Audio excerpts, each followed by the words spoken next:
Bonjour à tous, on est ensemble le temps d'un café et aujourd'hui on va parler matos et on va parler du WH-1000 XM6, le tout nouveau casque à suppression de bruit de Sony, leur vaisseau amiral.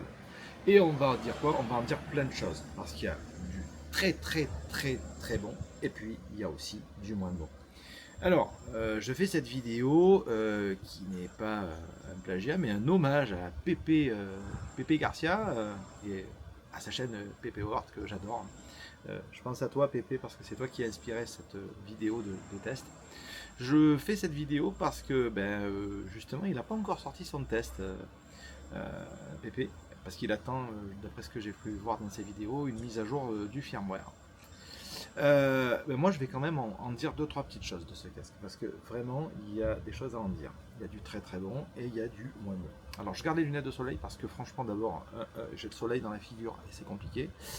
Et puis, comme j'ai un œil qui regarde le pommier, l'autre la fermière, je préfère vous épargner de savoir quel œil regarder. Alors, déjà, je vais boire un coup de café. D'abord, on va parler du bousin. Le WH-1000 XM6, c'est ce casque. Alors, il est dans la droite lignée de son prédécesseur, le XM5 qui était sorti il y a 3 ans. Donc, je suis désolé, je suis dehors, hein, vous voyez, donc il y a un peu de bruit.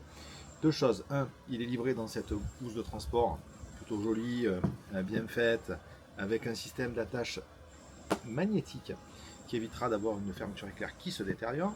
Et puis le casque a des oreillettes qui se plient dans tous les sens et donc on peut le ranger facilement. Sur le plan ergonomique, c'est déjà bien et on peut le ranger plus simplement. Qu'est-ce qu'on peut dire encore sur le plan matos? Bon, les finitions sont très bonnes, on est chez Sony, il n'y a rien à dire, hein, c'est propre, ça s'ouvre, ça se ferme, on sent que c'est quand même un matos bien solide. De manière générale, on a un arceau bien fini, en simili-cuir. Je trouve pour ma part qu'il est un peu fin, je le mettrai dans les moins un peu plus tard. Parce que j'ai pas de cheveux et au bout d'un certain temps ça fait mal. Au niveau de l'épaisseur des coussinets, c'est super correct, c'est rien à dire. Au niveau des traces de doigts sur le casque, ça en fait quelques-unes sur la version noire, mais je m'en fous, je regarde pas mon casque, c'est pas un objet d'art, c'est un outil. Sur le plan ergonomique, au niveau de l'oreillette gauche, on a le bouton Power ici, qui sert également de bouton d'association Bluetooth avec du multipoint, s'il vous plaît, double association, et ça marche super bien. Téléphone, PC, nickel, rien à dire.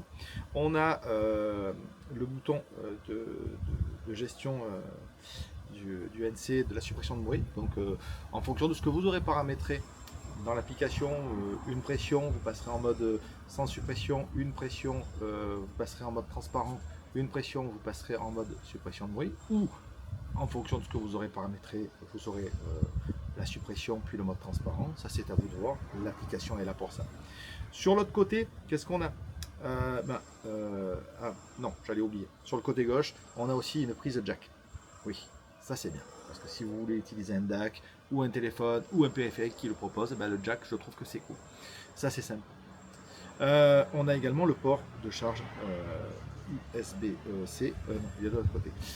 Donc, de l'autre côté, qu'est-ce qu'on a? On a la surface tactile, je vais y revenir dans les plus et dans les moins. Le port USB-C de charge.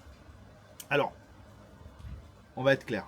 On va déjà aborder les choses qui sont topissimes. La suppression de bruit est exceptionnelle. Il n'y a rien à dire. C'est fabuleux, c'est génial. J'ai jamais rien vu de pareil. Et j'en ai eu des casques à suppression de bruit, j'en ai d'autres. Hein. J'ai mes Bose intra-auriculaires, j'ai des Sony XM4 intra qui sont géniaux aussi. J'ai pu tester les AirPods Max d'Apple. Donc je peux comparer. Et j'ai une bonne oreille musicale et j'ai une bonne oreille tout court, donc je peux considérer que là-dessus je peux avoir un avis objectif et qui peut être intéressant pour vous. Alors, dans les plus, on a plusieurs éléments. Un, le bousin, là, pépère, il gobe tous les codecs. SBC, AAC, iRes, on a du LDAC, on a des codecs haute résolution et on a du Bluetooth low latency. Chouette, génial, fabuleux. Et puis si on veut, on le branche en filaire et là la latence, zéro. Encore mieux, hein, franchement. On a dans l'aspect positif le fait que le casque se plie dans tous les sens et on peut le ranger facilement.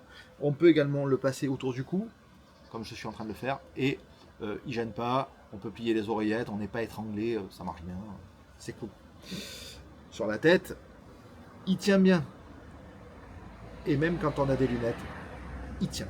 Et il fait pas mal. Outre mesure au niveau des coussinets. Alors, on a de chaque côté du casque, au niveau des arceaux, le sens dans lequel on doit le porter, avec right, left, etc. Ça permet de toujours le positionner dans le bon sens. Mais quand on a compris en fait que la partie avec le bouton se situe à gauche, on a tout compris. Alors, au niveau ergonomie, c'est fabuleux. Au niveau qualité sonore, la qualité sonore est géniale.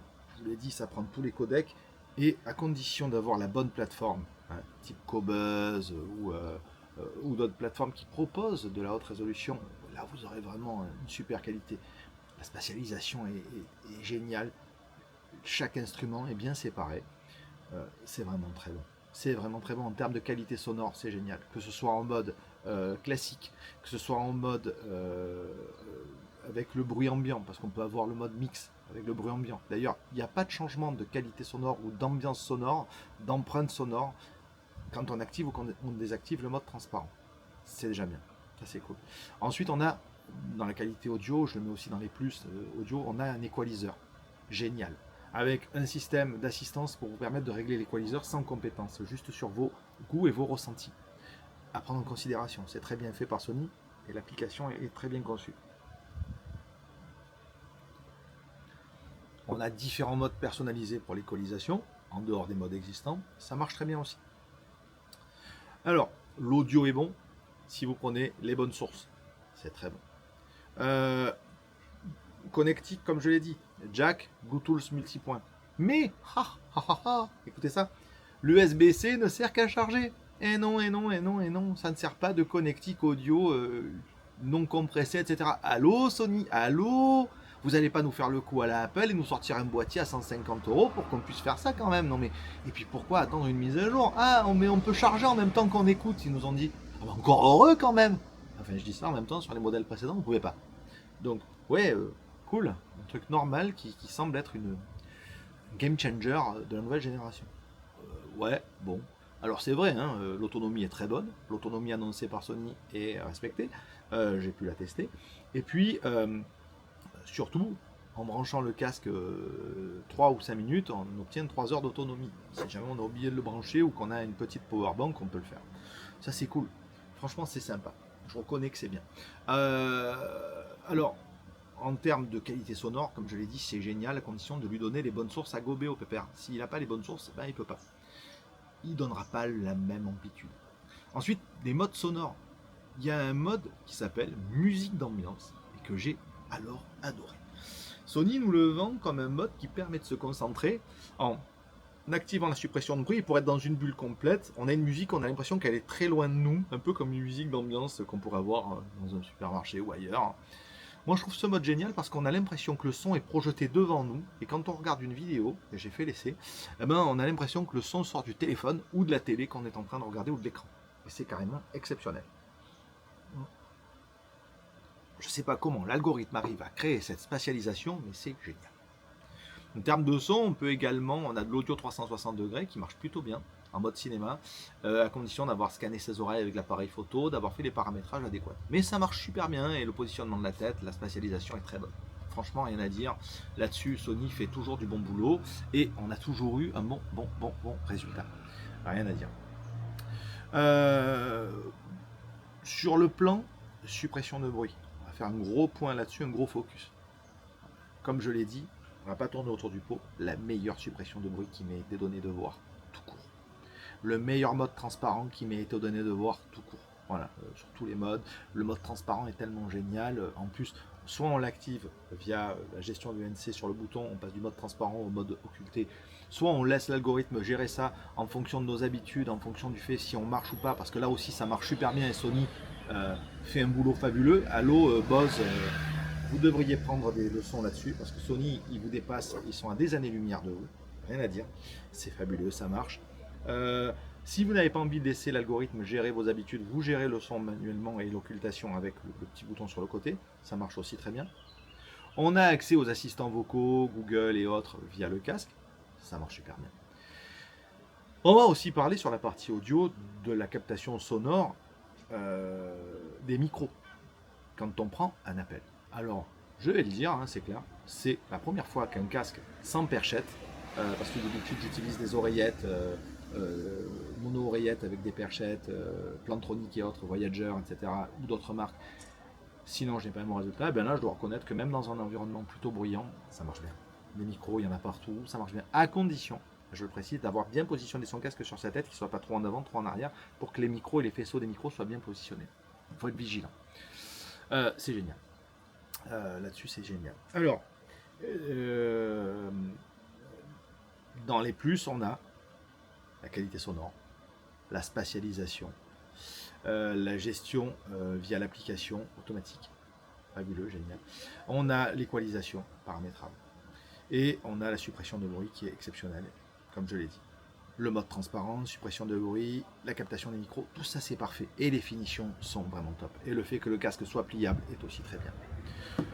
Même la boîte, elle est bien pensée.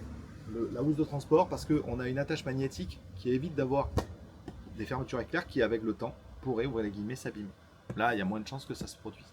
Mais par contre, alors maintenant, on va aborder les moins. Alors, les moins. On va commencer. Le plus gros moins pour moi, c'est ça. Ça, là. L'épaisseur du mesh au niveau des oreilles. Abominable. Ça rend presque le casque importable sur le long terme. Et j'envisage d'ailleurs de ne pas pouvoir le faire. Pourquoi? Parce que c'est tellement fin qu'on sent tous les équipements qu'on a dans l'oreille. J'ai l'impression d'avoir une vis cruciforme qui me rentre dans les oreilles. C'est complètement dingue. Excusez-moi, allô Sony, vos ingénieurs, ils n'ont pas pensé qu'on allait porter le casque longtemps, que c'est du multipoint. Allô? Non mais il y a quelqu'un quoi. C'est d'une finesse abominable. Si on prend son casque, comme souvent on l'attrape comme ça, parce qu'on le prend avec les mains dans l'intérieur de l'oreillette, on a une chance sur deux de crever le coussinet, d'accord, de crever le mesh, parce que c'est tellement fin que c'est pas la peine. Et puis on sent tous les composants. Tout là, je mets le doigt, là, c'est dur.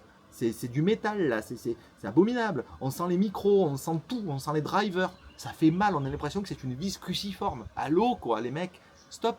Vos ingénieurs, ils n'ont pas pensé à ça? Heureusement, les coussinets sont amovibles. Et j'espère qu'une marque concurrente va nous faire un truc avec un peu plus de molletonnage qui va permettre de rendre le casque portable sur le long terme. Parce que quand on fait 12, 13, 14 heures d'avion, ou même qu'on fait du déplacement, ou qu'on fait du train, des fois on a la tête qui se penche. Alors on s'appuie un peu. Ça fait mal. Même sans s'appuyer, ça fait déjà mal. Alors imaginez en s'appuyant. Et je vous dis pas si vous avez, comme moi là, des lunettes de soleil avec les branches, du coup ça appuie encore plus sur le dessus des oreilles avec les composants internes, c'est abominable.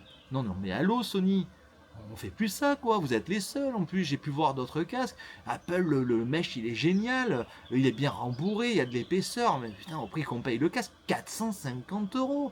Je veux dire, on est dans du haut de gamme là. Faites des coussinets qui soient valables. Pensez aux utilisateurs. Alors ça c'est un moins. Et c'est un moins rédhibitoire parce que du coup ça empêche, à mon sens, de le porter sans sourciller et en l'oubliant. Non, non, ben, c'est pas le poids qui fait qu'on n'oublie pas le casque. Non, c'est la pression sur les pavillons et le fait de sentir les composants. Ah ben on l'oublie pas. Et là. Donc du coup pour moi c'est un gros moins là-dessus. Un casque qui, sur le plan audio, sur le plan technologique, sur le plan suppression de bruit, sur le plan gestion 360, est parfait, génial, il se vautre sur un composant à 2 €. Ça? Non mais stop quoi les mecs. Faites des coussinets en option, vendez-les, proposez-les sur le site internet de Sony, faites en sorte qu'on puisse les avoir. Pour le reste, bon bah c'est un sans faute, hein. Le casque est génial et le casque est parfait. Voilà. Bon, ben, j'ai fait cette vidéo parce que j'attendais avec impatience le test de PP qui va arriver parce qu'il attend une mise à jour du firmware, je crois, du casque pour avoir des fonctionnalités améliorées et il a raison. Mais moi j'avais envie d'en parler avec vous et puis je voulais te rendre hommage PP pour toutes les vidéos que tu fais et que j'adore. Donc cette vidéo c'est pas un plagiat, c'est un hommage que je te fais. Voilà, c'est tout. Je vous fais un coucou à tous. Hein. Je vous dis à très vite, le temps d'un café, et on parlera d'autres matériels, il n'y a pas de souci, notamment lunettes connectées, X-Reel et autres, qui vont pas tarder à arriver, parce que là aussi, je vais en parler. J'ai également fait l'acquisition d'un casque VR, et on en parlera également. Il y aura aussi deux vidéos qui vont arriver sur des chaînes YouTube qui font de la critique de chronologie média ou de collision de films, et il faut que j'en parle un petit peu, ça m'ulcère un peu la manière qu'ils ont de présenter certains sujets. Voilà, voilà. Allez, je vous dis à très vite et on parlera d'autres sujets prochainement. Bye bye.